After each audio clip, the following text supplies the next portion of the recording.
오늘 이 시간에는 찬양은 거룩한 무기입니다 라는 제목으로 함께 말씀을 나누기를 원합니다. 우리가 시편 149편을 지금 보고 있지만 시편 149편은 어제 보았던 시편 148편의 그 상황과 동일합니다. 이스라엘 백성들이 바벨론 포로기를 거치고 난 이후, 즉 다시 말하면 바벨론이라는 그 포로 생활, 그 생활 속에서 겪었던 그 많은 고난들, 혹은 그들이 겪었던 어떤 엄청난 그러한 그 여러 가지 상황들, 전쟁이라든가 이러한 모습 속에서 그들이 겪어왔던 그 모든 시간들이 지난 이후에 기록한 그런 내용일 것이다. 이제 많은 학자들이 그렇게 추측을 합니다. 그러다 보니까 여전히 우리 현실은 어떻게 됩니까? 불안하죠. 그리고 여전히 우리가 뭔가 이겨내야 될 것들은 참 많습니다. 그러니까 문제들이 산재했다라는 얘기입니다. 이러한 많은 문제들을 우리가 극복해야 되고, 또 여러 가지 어려움 속에 있었던 우리의 삶의 모든 모습 속에서 우리가 뭔가 좀 달라지기를 원하는 그런 모습 속에 있는 그 백성들에게 오늘 시인은 뭐라고 이야기하느냐라는 겁니다. 마찬가지로 찬양이 우리에게 있어서 참 중요하다라는 것을 이야기를 하고 있는 것입니다. 근데 우리가 찬양을 해야 되는 것은 왜 찬양을 해야 될까요? 오늘도 세 가지로 간략하게 말씀을 전하도록 하겠습니다. 먼저 우리가 찬양을 하는 것에 있어서는 지금 주시는 은혜를 붙잡으라는 얘기입니다. 우리가 1절에 보니까 뭐로 시작하냐면 할렐루야 여호와를 찬양하라 그러면서 새 노래로 여호와께 노래하며 라고 그렇게 말씀하시는 것을 볼 수가 있습니다. 여기서 말하는 새 노래라는 것이 우리에게 어떻게 보면 참 부담스러운 것일 수 있습니다.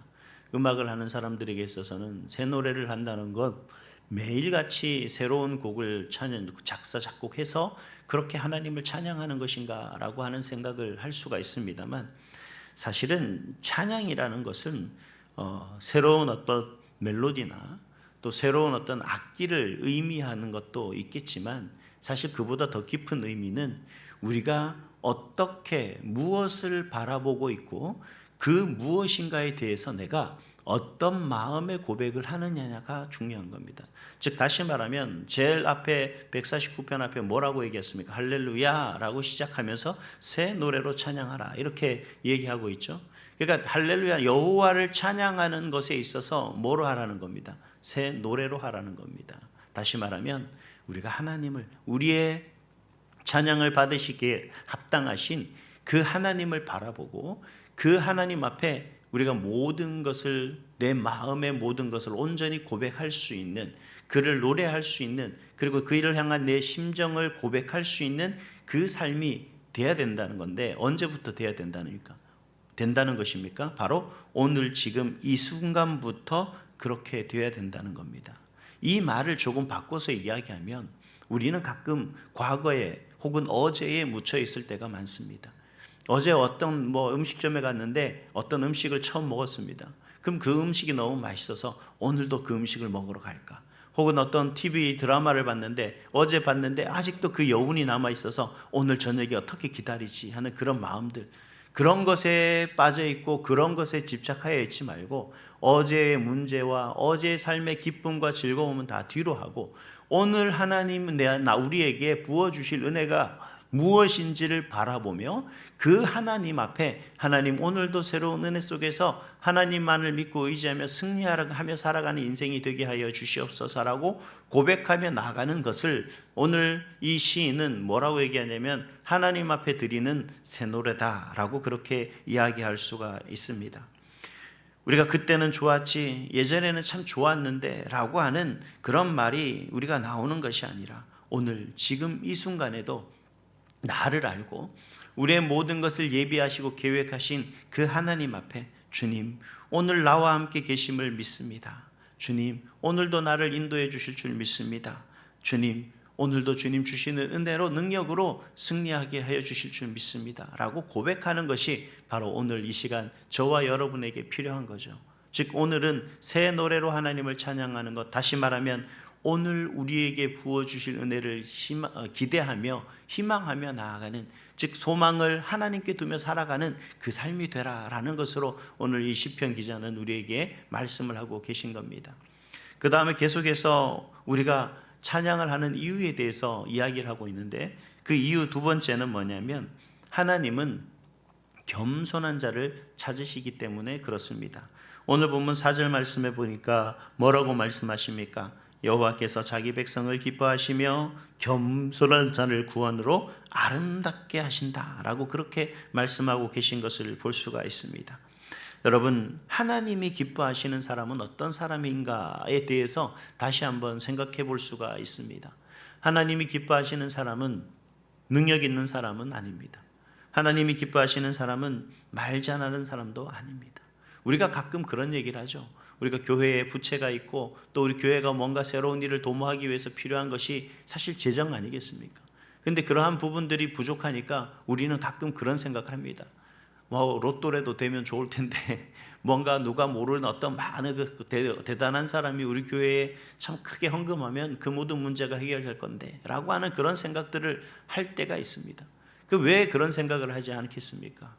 그러나 하나님이 원하는 것은 그처럼 능력 있는 사람이 우리 교회의 모든 것을 다 책임지고, 또 아니면 어떤 큰 사람이 뭔 복권을 당첨돼서 우리 교회에 헌금을 해서, 혹은 어떤 다른 특별한 무언가가 우리 가운데 일하는 그런 것을 통해서 하나님의 교회가 세워가고 하나님의 교회가 온전히 서가는 것, 그리고 우리 삶에 누군가가 도움을 줘서 내 삶이 뭔가 갑자기 오늘부터 변하고 바뀌고 하는 것에 하나님께서는 그런 것을 원하는 것이 아니라는 겁니다. 하나님은 그런 사람을 찾는 것이 아니라 부족하지만 협력하여 선을 이루는 사람을 찾는 거죠.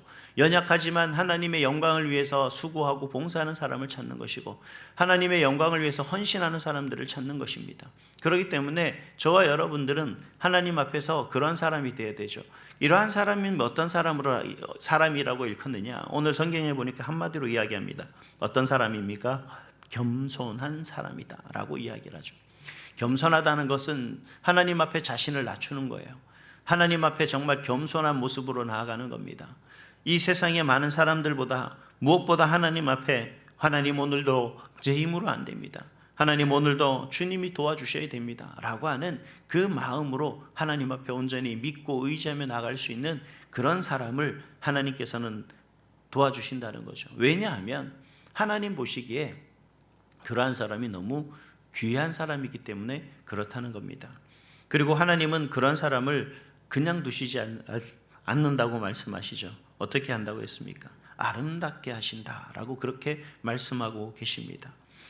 사람의 눈에는 새벽마다 나와 기도하는 모습이 별것 아닌 것처럼 느껴질 수도 있습니다. 이 새벽마다 기도하는 것, 새벽마다 나와 예배를 드린다는 게 사실 보통 일이 아닙니다. 정말 삶에 찌든 그 고난과 고통 속에서, 인생이라는 하루의 그 24시간의 삶의 모습 속에서 누구보다도 1시간 반, 2시간 일찍 하루를 시작한다는 게 결코 쉬운 일이 아닌 거죠. 그런 모습 속에서 이 한국교회가, 그리고 선일교회가 온전히 세워져 가고, 그럼에도 여러 가지 환난과 풍파 속에서도 끊임없이 믿음으로 나아갈 수 있는 이곳에서 우리가 하나님의 뜻을, 하나님의 사명을 감당할 수 있는 이유는 뭐냐 그러면, 우리 교회를 위해서, 그리고 이 나라를 위해서 기도하는 사람이 있기 때문에 그렇습니다. 훌륭한 대통령이 있어서도 아니고 훌륭한 목사가 있어서도 아니라 바로 이 교회를 마음에 품고 하나님의 도우심을 구하는, 겸손하게 기도로 나아가는 그런 기도하는 분들이 계시기 때문에 이 교회가 온전히 서가는 줄 믿습니다. 우리가 그러한 사람을 바라보고, 세상이 그러한 사람을 바라보는 시선이 조금 다르게 보여질지는 모르겠으나 하나님은 오늘 분명히 말씀하고 계십니다. 어떻게 바라보신다고요? 그 사람의 능력을 바라보고, 그 사람의 가지고 있는 어떤 힘을 바라보고, 그 사람이 가지고 있는 경제적인 어떤 문제들, 사회적 지위들을 바라보는 것이 아니라 겸손하게 나아가는 그를 바라보신 하나님은 그를 아름답게 여기신다라고 그렇게 말씀하고 계시는 것을 볼 수가 있습니다. 그러니 저와 여러분 오늘도 하나님이 아름답게 보시는 그런 저와 여러분이 될 수 있기를 간절히 소망합니다. 그래야 여러분의 간구하는 것이 우리 교회를 온전히 세워지게 하고, 여러분의 기도함이 바로 여러분의 가정과 자녀들에게 복이 되고, 그들의 삶의 믿음에 더욱더 성장과 성숙이 일어날 수 있는 원동력이 된다는 사실을 기억하시고 오늘도 그 아름다운 자리에서 아름다운 사람으로서 하나님 앞에 겸손함으로 칭찬받는 그런 우리 선일교회 성도 될 수 있기를 주님의 이름으로 축복합니다. 마지막으로 우리가 왜 찬양을 해야 할까? 찬양을 하는 이유에 대해서 이야기할 때 세 번째는 다름 아니라 성도의 영적 무기이기 때문에 그렇습니다. 6절 말씀에 보니까 이렇게 말씀하십니다. 그들의 입에는 하나님에 대한 찬양이 있고 그들의 손에는 두 날 가진 칼이 있도다. 이제 이렇게 말씀하시는 것을 볼 수가 있습니다. 참 특이한 것 같아요. 왜냐하면 찬양과 무기가 등장하지 않습니까? 찬양과 칼, 마침 뭔가 상반된 것 같고 뭔가 좀 서로 조화가 맞지 않는 그런 것 같은데 우리가 현실 앞에서 가만히 주저앉아 있는 사람이 아니라 즉 찬양으로 싸우는 사람이다라는 것을 의미하고 있는 것을 볼 수가 있습니다. 우리가 살아가는 데 있어서 우리에게 필요한 것이 있어요. 우리가 기도함에 있어서 우리가 필요한 것이 있습니다. 여러분, 어떤 사람들은 말씀만 계속 읽습니다. 그리고 내가 말씀을 백독했습니다. 청독했습니다. 그리고 말씀에 대해서 많은 이야기를 하는 사람들이 있어요. 많이 외우는 사람들도 있죠. 그분들이 뭐 잘못됐다가 아니라 대단한 사람들입니다. 그리고 또 반대로 기도만 하시는 분이 있습니다. 나는 말씀하고 상관없어. 나는 그냥 기도만 할래. 오로지 기도만 할 거야. 막 기도가 최고야 라고 하시는 분들이 있습니다. 그런 분들은 뭐 하루 왼종일 어느 24시간 정말 먹는 시간 좀 자는 시간을 제외하고는 기도만 하시는 분들이 있더라고요. 그분들이 또 뭐 잘못된 건 아니죠. 근데 여러분, 말씀만으로 살아가는 것, 기도만으로 살아가는 것은 사실 부족한 부분이 있습니다. 왜냐하면 말씀만으로 살아가면 기도가 부족한 것이고 기도만으로 살아가면 말씀이 부족한 거예요. 그래서 우리는 항상 말씀과 기도로 온전히 하나님 앞에 나아갈 수 있는 그 모습이 되어야 되는데 그 가운데서도 이 찬양이라는 것은 이러한 말씀과 기도가 우리 가운데 함께 어우러질 수 있도록 이야기하는 거죠. 우리가 이제 성시교독이라는 게 하는데 이게 일반적으로 이제 시편 찬양이라고 그렇게 얘기를 합니다. 이 시편 찬양은 유대인들이 그 그리스도인들이 과거에 그 성경이 우리 66권의 성경이 완전히 구비되어지지 않고 그리고 그 찬양 우리처럼 찬송가가 온전히 만들어지지 않은 그때에 이러한 시편의 내용들과 또 선지서들의 중요한 부분들을 가져와서 그들이 하나의 어떤 노래처럼 만든 거예요. 그들의 고백처럼 만든 겁니다. 그래서 우리가 성시교독을 보면 뭐 똑같이 뭐뭐 하라, 뭐뭐 해라, 뭐 이런 의미가 많지 않습니까? 이 의미는 뭐냐면 바로 하나님이 우리에게 말씀하시는 그 말씀을 내가 마음에 품고 그 말씀을 가지고 내가 기도하며 나아가는 거죠. 또 그것을 입으로 시인함으로 말미암아서 하나님이 우리에게 말씀하시는 그 말씀의 의미를 우리가 명확하게 깨닫고 더 나아가서 그 말씀을 선포함으로 말미암아서 우리가 하나님 앞에 기도하며 나아가는 그 삶을 이야기합니다. 그래서 우리는 당시 성시교독이라고도 말을 하고 또 다른 편에는 시편 찬양이다 뭐 이런 식으로 이야기할 때가 있습니다. 즉 우리가 하나님 앞에 찬양을 하며 나아가는 그 모든 것들이 결국 아무것도 아닌 게 아니죠.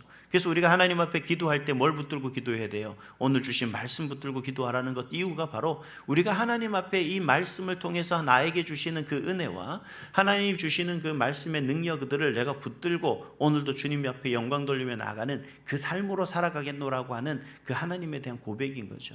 그리고 이 말씀을 붙들고 기도하며 우리 마음판에 온전히 한날의 삶을 살아가기를 다짐하는 그 결단 속에서 악하고 더럽고 추한 것들이 우리 가운데 해방할 때 혹은 내 마음에 상하고 내 마음에 어떤 심기가 불편하는 부분들이 찾아올 때도 우리가 그 말씀을 붙들고 그 부분들을 잘 이겨낼 수 있는 또 그런 모습들이 돼야 되기 때문에 이 말씀의 찬양이 우리에게 무기가 된다라는 겁니다. 여러분, 오늘 하루 마음이 무너질 것 같을 때 작게라도 그 하나님의 말씀을 붙들고 찬양해 보세요. 오늘 우리에게 했지 않습니까? 할렐루야, 새 노래로 여호와를 찬양하라, 그렇게 말씀을 하시지 않습니까? 우리 어떤 어려운 문제들, 각각 순간에 어떤 문제들이 당면했을 때 하나님을 찬양하는 그 마음으로 다시 한번 우리가 회복되는 그런 저와 여러분이 될 수 있기를 간절히 소망합니다. 사랑하는 성도 여러분, 오늘 하루도 아마 전쟁 같은 하루가 될 수 있지 않겠어요? 막 바쁘게 왔다 갔다 할 거고, 나도 뭔지 모르게 뭔가 시간에 어느 것에 정신을 빼앗길 수도 있고, 왜 그렇게 조급하게 뭔가 서두르는 같은 마음들이 있을 수 있습니다. 그러나 기억하십시오. 우리는 그러한 삶의 문제 속에서도 패배자가 아니라 찬양하는 승리자라는 사실을 기억하시기 바랍니다. 하나님이 여러분을 아름답게 여기신다는 사실을 기억하시기 바랍니다. 하나님이 원하시고 바라시는 그 사람이 바로 내 자신이라는 사실을 기억하시고 오늘 하루 찬양으로 시작하고 찬양으로 싸우며 찬양으로 마무리하는 그런 여러분의 승리하는 한 날이 될 수 있기를 주님의 이름으로 축복합니다.